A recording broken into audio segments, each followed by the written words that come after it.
कि महाराष्ट्र के अंदर socio economic education political level के ऊपर क्या हालात है, इसका एक जायजा लेने के लिए ये कॉन्फ्रेंस रखी गई थी। और इसमें पूरा डेटा के साथ बताया गया है कि किस तरह से हमारे साथ नाइंसाफियां होती आ रही है। ये कॉन्फ्रेंस सिर्फ यहीं ख़त्म नहीं होती है, इसके आगे हमारा जो एक्शन प्लान रहेगा उसको हम कंटिन्यू करेंगे। आप लोगों से सिर्फ यही दरख्वास्त है, यही उम्मीद है कि आप लोग इस कॉन्फ्रेंस के अंदर जो डेटा सबमिट किया गया है कि सिर्फ यहाँ पर हम तकरीरें नहीं किए हैं, यहाँ पर पूरा डेटा के साथ ये बताया गया है कि हमारा एजुकेशन परसेंटेज क्या है, हमारा रिजर्वेशन हम क्यों मांग रहे हैं, और आज कोर्ट्स के अंदर क्या हो रहा है, अदालतों के फैसले के बावजूद भी क्या हो रहा है। तो इन मुद्दों के ऊपर ये सब कॉन्फ्रेंस रखी गई थी। बहुत अच्छे तरीके से ये ऑर्गेनाइज की गई थी और इसके आगे भी अब हम ये मूवमेंट को आगे लेकर जाने वाले हैं। तो आप लोगों का फिर से एक मरतबा बहुत बहुत शुक्रिया, थैंक यू वेरी मच। आप लोगों के जो भी सवाल है आप असदुद्दीन अवैसी साहब से कर सकते हैं। Thank you. पहले साहब को बोलने लगा। हो गया मेरा आपका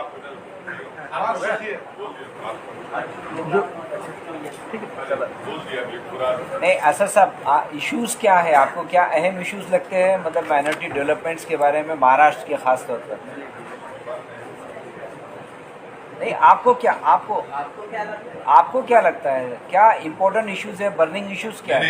ये इम्पोर्टेंट इशू था, इसीलिए तो आपको जहमत दी गई, सेमिनार किया गया। ये रिजर्वेशन का मसला जो है एक बहुत इम्पोर्टेंट मसला है। देखिए, कोई भी इंसान नाइंसाफी जब होती है उसे सजा नहीं दे सकता। नाइंसाफी खत्म होना जरूरी है। हम नाइंसाफी के साथ कैसा रहेंगे?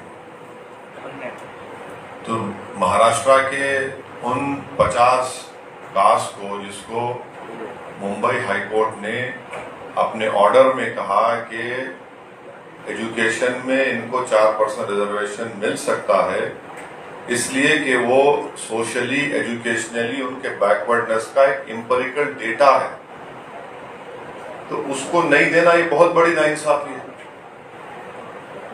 आप किसी और जिस किसी को देना चाहते दीजिए आप, मगर जब मेरा मुसलमानों का सोशल एजुकेशनल बैकवर्डनेस प्रूव हो चुका है, हाई कोर्ट ने उसको एक्सेप्ट कर लिया, तो बजाय आप एक एक्ट को लेकर आते या रीप्रोमुलगेट करते आप ऑर्डिनेंस को, आप मुसलमानों को नहीं देते और फिर आप हमको उंगली उठाकर बोलते हैं कि हम कम्युनल है और आप सेकुलर हैं। भाई, आप नाइंसाफी तो आप कर रहे हैं ना। ये नाइंसाफी का खात्मा जरूरी, नाइंसाफी खत्म होना चाहिए और महाराष्ट्र के मुसलमानों को रिजर्वेशन मिलना चाहिए। पूरे मुसलमानों को नहीं, वो जो 50 कास्ट जिसको हाई कोर्ट ने अपने ऑर्डर में कहा कि इनको मिल सकता है, इनको मिलना चाहिए, इसको हाई कोर्ट ने अपहेल्ड किया। और ये सरकार, चाहे वो बीजेपी शिवसेना की थी, भाजपा शिवसेना की थी, या फिर अब ये 3-in-1 की जो सरकार है, ये भी तो 3-in-1 भूल गए। लेकिन आपको नहीं लगता है कि बहुत देर हो चुकी है इस चीजों को कर, बहुत देर हो चुकी है, क्योंकि बहुत पहले हुआ था आरक्षण का मसला, उसके बाद 2-3 साल निकल गए, फिर आप उसको उठा रहे हैं, तो क्यों? तो मराठाओं को देर नहीं हुई? नहीं, मैं आपसे पूछ रहा हूँ। अभी हम भी रोड पे निकलेंगे ना, वही चाहते हैं क्या? भाई, आप मराठा रिजर्वेशन की बात करते, आप मुस्लिम रिजर्वेशन क्यों नहीं बात करते? कौन रोक रहा है आपको मुस्लिम रिजर्वेशन देने के लिए? सुप्रीम कोर्ट ने मराठा रिजर्वेशन को कहा कि Maratha are not socially educationally backward. High court ने कहा कि Muslim are social educationally backward. आप क्यों नहीं देते भाई? अब तो पार्लियामेंट में एक्ट भी पास हो गया कि स्टेट गवर्नमेंट कर सकती है। हाँ, ये और एक बात है कि 50% लिमिट को ब्रीच करना है, वो कानून पर आप दे सकते हैं ना मुसलमान को, अब दीजिए। देर होने का क्या मतलब है? अगर फर्ज करिए किसी का मर्डर हो जाता है, पूरी फैमिली को खत्म कर देते आप, और केस चलता है 15 साल तक। इस केस में तो खाली 5-6 साल हुए, तब बोलेंगे 6 सालों के केस को छोड़ दो, इंसाफ मत करो। इंसाफ तो होना चाहिए ना, क्योंकि इक्वालिटी जो है संविधान में एक फंडामेंटल राइट है, और इक्वालिटी, सब्सटेंटिव इक्वालिटी की बात संविधान करता है। वो सब्सटेंटिव इक्वालिटी की बुनियाद पर महाराष्ट्र के मुस्लिम कम्युनिटी के उन कास्ट को रिजर्वेशन मिलना जरूरी है। आप ये बताइए कि मुसलमानों का, हम शिवसेना से, भाजपा से, कांग्रेस से, एनसीपी से सवाल कर रहे हैं, आप महाराष्ट्र की जनता को बता दो कि मुसलमानों के पास 5 एकड़ से ज्यादा कितने परसेंटेज मुस्लिम के पास है? कितने मुसलमानों को बैंक और कोऑपरेटिव सोसाइटी से लोन मिलता, बता दो आप। कितने मुसलमान स्लम में रहते, आप बता दो। कितने मुसलमान ग्रेजुएट होते, आप बता दीजिए। कितने मुसलमान आउट ऑफ स्कूल है, आप बता दीजिए।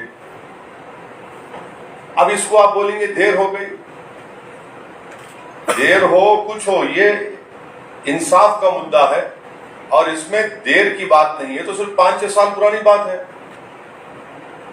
आप इसको सही करिए। आपको सिर्फ या तो आने वाले जो आपका नागपुर में सेशन होगा उसमें बिल लाइए और उसको एक्ट बना दीजिए, किस्सा खत्म हो गया, कोई रोकने वाला नहीं है।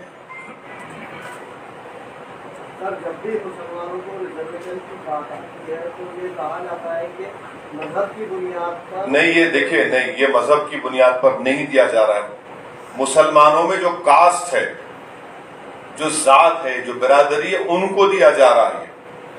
ये मुस्लिम कम्युनिटी को नहीं है। मुस्लिम कम्युनिटी में जो कास्ट है, जैसा हमारे हिंदू भाइयों में कास्ट है, उनको मिलता है, इसी तरह मुसलमानों में जो कास्ट है उनके लिए, और जिसको बॉम्बे हाई कोर्ट ने अपहेल्ड किया है। तो रिलीजन को मत लाइए इसमें। मैं रिलीजन की बुनियाद पर नहीं, मुसलमानों में जो कास्ट है उनकी और उनके सोशल एजुकेशनल बैकवर्डनेस के नाम पर जिसका डेटा महमूद रहमान कमेटी ने दिया, जिसको हाई कोर्ट ने माना उसको कि हाँ ये सच्चाई है, ये कास्ट मुसलमानों में बैकवर्ड है सोशली और एजुकेशनल। सच्चर कमीशन ने भी दिया था साहब। सच्चर कमीशन ने 25 साल पहले पूरी रिपोर्ट दिया था, उसके बाद महमूदुर रहमान साहब की भी पूरी रिपोर्ट आई थी। सच्चर कमीशन ने था, सच्चर कमेटी थी, और सच्चर कमेटी के फाइंडिंग आज भी रिलेवेंट है। महमूद रहमान कमेटी को महाराष्ट्र के मुसलमानों की पसमानदगी, उनके backwardness socially, educationally, economically, health, housing, land share in equity, ये 7-8 चीजों पर उस रिपोर्ट को, उस कमेटी को बनाया गया, उसने रिपोर्ट दी। उसके बाद सच्चर के बाद रंगनाथ मिश्रा कमीशन की रिपोर्ट आई, उसके बाद उंडू कमेटी की रिपोर्ट है, फिर एनएसएसओ का डेटा है, 2011 के सेंसस हैं। तो ये पूरा एम्पिरिकल डेटा है जिसको कोई देखना नहीं चाह रहा।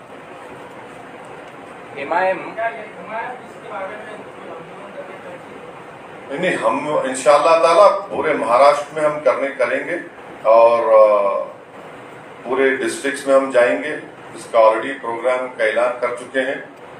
ये हमारे लिए एक अहम मुद्दा है। मुस्लिम आरक्षण का महाराष्ट्र के जो मुसलमानों में जो कास्ट है जिनको हाईकोर्ट ने अपहेल्ड किया उनके लिए, और वक्फ प्रॉपर्टीज को, वक्फ की जायदाद का तहफ्फुज हो, उसकी हिफाजत हो, उसका सही इस्तेमाल हो। ये 2 अहम इश्यूज हैं जिसके लिए हम लोग प्रोटेस्ट भी करेंगे, पब्लिक अवेयरनेस प्रोग्राम भी चलाएंगे, और पूरे महाराष्ट्र में हम एक शुरू कर रहे हैं, शुरू भी हो चुका है और करते रहेंगे।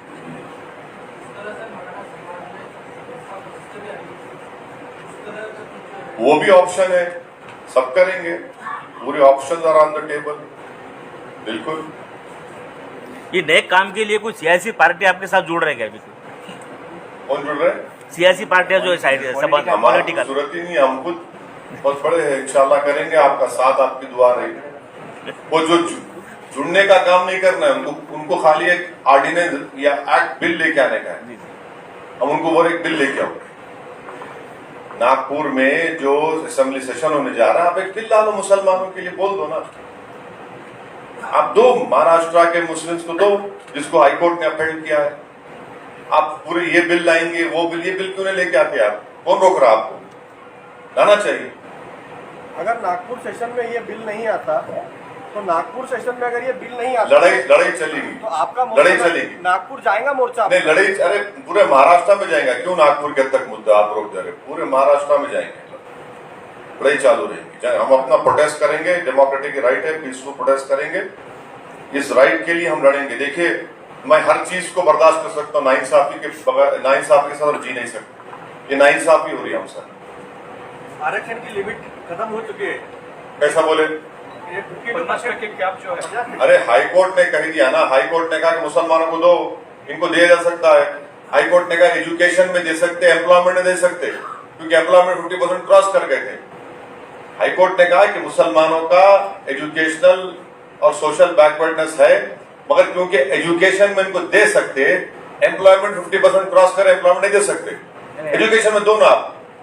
हाईकोर्ट ने मराठा कम्युनिटी के बारे में ऐसा ही कहा है ना, आप पढ़े नहीं बराबर, आप पढ़े नहीं बराबर। हाई कोर्ट ने उसको रिजेक्ट किया। सुप्रीम कोर्ट ने कहा कि इनका सोशली एजुकेशनली बैकवर्ड नहीं है। हाईकोर्ट ने दिया था, बाद में हाईकोर्ट ने मुसलमानों को दिया, मराठाओं को भी दिया है, वो सुप्रीम कोर्ट में गया है। नहीं हाईकोर्ट ने देने के बाद सुप्रीम कोर्ट में गई है। देखिए हाईकोर्ट सुनिए मेरी बात सुनिए। हाई कोर्ट में मुसलमानों का अपहेल्ड किया, मराठाओं का बोला कि ये इनका डेटा नहीं है, तो इन्होंने बिल लेकर आए असेंबली में। कोर्ट की बात करो आप, कोर्ट की बात करें आप, बिल लेकर आए और बिल मुसलमानों का लेके नहीं आया, और फिर उसको चैलेंज हुआ, सुप्रीम कोर्ट गया। वो सुप्रीम कोर्ट ने कहा कि लोग सोशल एजुकेशनली बैकवर्ड का डेटा नहीं दे सके, प्रूव नहीं कर सके। मुसलमानों का तो डेटा प्रूव हो चुका है। अभी पार्लियामेंट में खड़े होकर बहुत बड़ी बातें किए ना, अभी तो सर मराठा रिजर्वेशन के लिए बीजेपी कांग्रेस शिवसेना एनसीपी बार-बार प्राइम मिनिस्टर के पास जाती है। इस तरह मुस्लिम रिजर्वेशन के लिए आप भी प्राइम मिनिस्टर को मिलेंगे क्या? प्राइम मिनिस्टर के पास जाने का ही नहीं है, यहाँ करने का है। यहाँ पे सुनो आप, अरे आप समझ रहे नहीं मेरी बात को। बीजेपी का तो अपोज रहता है ना सुनो, आपको यहाँ देने में कौन रोक रहा? स्टेट का मसला है, दे दो ना। यहाँ पे तो यूनिटी नहीं है ना। अरे मराठा रिजर्वेशन के लिए सारी पार्टियां ना देखिए, वो हम यही चाल चल रहे लोग, ये 3-in-1 पार्टी जो है चाल चल रही। ये एक साथ तीनों मिलकर शादी कर लेके हम समझ रहे कि हम और नहीं मालूम क्या कर रहे हैं। आप कर सकते हैं, यहाँ पर आप करिए। नवाब मलिक स्टेटमेंट देते हैं तो बीजेपी उसको अपोज करती है। अब वो अपोज करती है तो बहुत सी चीजों अपोज करती है बीजेपी। आप क्या नहीं ऐसा हुआ तो फिर क्या, जो बीजेपी बोलेंगे सुनेंगे क्या आप सत्ता में हैं, आप इंसाफ करिए। आपको कौन रोक रहा है इंसाफ करने से? और ये कब से शुरू हो गया? बीजेपी बोली तो हम ये देखें, तो बीजेपी जो बोलेंगे करेंगे क्या लोग? तो बीजेपी को बिठा लो सरकार में, फिर आप ऐसा है तो। प्राइम मिनिस्टर से बात नहीं, अरे प्राइम मिनिस्टर से पार्लियामेंट में बोलेंगे, सबको बोलेंगे, या तो आपको करना है ना, यहाँ आप कर सकते, कर दो आप। लेकिन सर इस मामले में आप जो मोर्चे निकाल रहे हैं या महाराष्ट्र के सारे जिलों में जा रहे हैं, इसको क्या लगता है कि इसका क्या इम्पैक्ट हो सकता है, या फिर अलग से एक ध्रुवीकरण हो जाएगा और हिंदू मुस्लिम ऐसा? अरे आ गए ना असल सवाल पे। माशाअल्लाह, मैं इंतजार कर रहा था ये ध्रुवीकरण कब आएगा। वही चर्चा हो रही है महाराष्ट्र। दिल की बात जबान पे आ ही गई आपके। चलिए मुबारक हो आप, ध्रुवीकरण हो गया। क्या ध्रुवीकरण होगा? ऐसा ध्रुवीकरण होगा बताइए आप? जब एक समाज जो है, अब आपको पूरा बीमारी बताना पड़ेगा। एक मुसलमानों में ग्रेजुएट सबसे कम, हाँ, फिर उसके बाद आप लोग थे ना, सुने ना, आप लोग देखे ना पूरा, फिर आप क्या है, फिर आप पूरी कुरान शरीफ सुन के आप बोल रहे सूरह फातिहा पढ़ो, मेरे को बोल रहे आप। कहीं का ध्रुवीकरण हो रहा? इंसाफ करेंगे तो देखिए, महाराष्ट्र में 11% मुसलमान है, उस 11% में ये 50 कास्ट को अगर आप देंगे तो महाराष्ट्र मजबूत होगा ना, महाराष्ट्र मजबूत होगा, देश मजबूत होगा। ध्रुवीकरण कैसा होगा? लेकिन ये 11% एमआईएम के साथ थोड़ी ना। अरे मैडम नहीं है, ये 0.1 भी नहीं है मेरे साथ, तो मैं नहीं पूछूं क्या? मुझे इंसाफ कर, मेरा हक बनता ना। मसला तो पॉलिटिकल बन जाए। अरे आप पॉलिटिकल है, मेरे लिए कॉन्स्टिट्यूशन है, आप कॉन्स्टिट्यूशनल के जो राइट्स मुझे दिए गए, आप मुझे उससे महरूम कर रहे हैं। ना अभी जो लेकिन हो रहा रिजर्वेशन के लिए है हाँ? रिजर्वेशन के लिए यूनिटी तो लगेगी ना, हाँ? यूनिटी तो लगेगी ना, 11% किसकी यूनिटी लगेगी? आप लोगों की जिसको चाहिए रिजर्वेशन। अरे देख लेंगे ना यूनिटी अब आप आने वाले दिनों में। मराठाओं ने अपनी यूनिटी दिखाई थी, उसके किसने? बाद मराठा समाज ने जब यूनिटी दिखाई उसके बाद भी लाया है। आपने अच्छा सवाल किया। हम चाहते हैं कि महाराष्ट्र के मुसलमान सुन ले, हमारे जर्नलिस्ट लोग बोल रहे हैं कि मराठा समाज यूनाइट होके रिजर्वेशन लिया, तो मुस्लिम समाज को यूनाइट होना पड़ेगा और होंगे इंशाल्लाह ताला, हम मिलाएंगे सबको। अच्छा, जब आता अभी अमरावती, नांदेड़ और मालेगांव में जो हुआ है उसका कनेक्शन, पॉलिटिकल कनेक्शन बताया जा रहा है, दंगे हो चुके हैं, जो चल रहा है वो। अरे रुको यार, इधर बोल जिसने नहीं पूछा है, मगर आप लोग यूनाइट हो जाओ पहले। अभी अमरावती, पहले आप लोग यूनाइट हो जाओ। अभी अमरावती, मालेगांव और नांदेड़ में जो हुआ है उसका कनेक्शन, पॉलिटिकल कनेक्शन ऐसा बताया जा रहा है, क्योंकि अभी इलेक्शन आ रही है। देखिए, जहां तक वायलेंस हुआ, मैं उस वायलेंस का कंडेम करता हूं। वायलेंस नहीं होना चाहिए, बिल्कुल वायलेंस नहीं होना चाहिए। मैं अपने स्पीच में भी इसका जिक्र किया हूं और मैं आज के प्रेस कॉन्फ्रेंस के जरिए अमन की अपील पहले भी किया हूं, आज भी कर रहा हूं। और पीस एसेंशियल है, सबके लिए पीस एसेंशियल है और पीस बरकरार रहना चाहिए, अमन को मजबूत करना चाहिए। और ये क्यों हुआ, ये तहकीकात करनी चाहिए, क्यों किसका डिरेलिक्शन हुआ और कैसे इस तरह की हरकतें हुई, ये सब इसका जांच होनी चाहिए। अभी ऐसी चर्चा हो रही है कि इसमें direct indirect politicians, political parties हो, तो इंक्वायरी होनी चाहिए, इंक्वायरी कराइए, मालूम हो जाएगा पूरा। नहीं, लेकिन कैसे आप ही की तरह रजा अकादमी को भी भाजपा की बी पार्टी कहते हैं। नहीं, भारत में ये टीम का मसला खाली हमारा है, मेरा राइट है, किसी का अच्छा, इसलिए आप इंटेलेक्चुअल राइट मेरा है और आपका भी नहीं, किसी का भी नहीं, मेरा रहेगा इंशाल्लाह। अभी थोड़ा हम ए टीम हो गए, से तरक्की हुई है अल्लाह के करम से, ए टीम हो गए। दंगों के नाम से दंगों के नाम से रजा एकेडमी को लोगों को अरेस्ट किया जा रहा है मालेगांव में। अब वो सब अब आप ये रिजर्वेशन को उधर को लिख जा रहे हैं आप। नहीं, अब वो छोड़ दो उसको। अब मैं वायलेंस का कंडेम करता हूँ। देखो, उलेमाओं को भी अरेस्ट कर रहे हैं ना मालेगांव में। वो देखिए, प्लीज उसमें मत लिख जाइए। मैं वायलेंस का कंडेम करता हूँ और करता रहूँगा। अवैसी सर, जो कॉन्फ्रेंस है, जो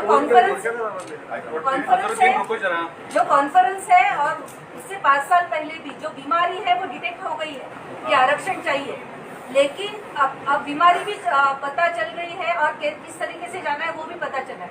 लेकिन अभी जो कहा कि 11% इकट्ठा नहीं है, तो ये होता है कि जब आप खाली चीज को मतलब पूरा उसको मुकम्मल करना है आपको, तो यूनिटी तो जरूरी है, लेकिन not only in Muslims but overall पूरा इंडिया में जितना भी सबल्टन जो है या मार्जिनलाइज पीपल है, किसी भी तबके के हो, उस पर लीडरशिप थ्रेट बहुत बड़ी बात है।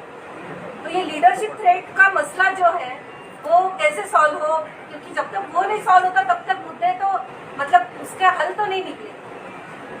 नहीं, देखिए,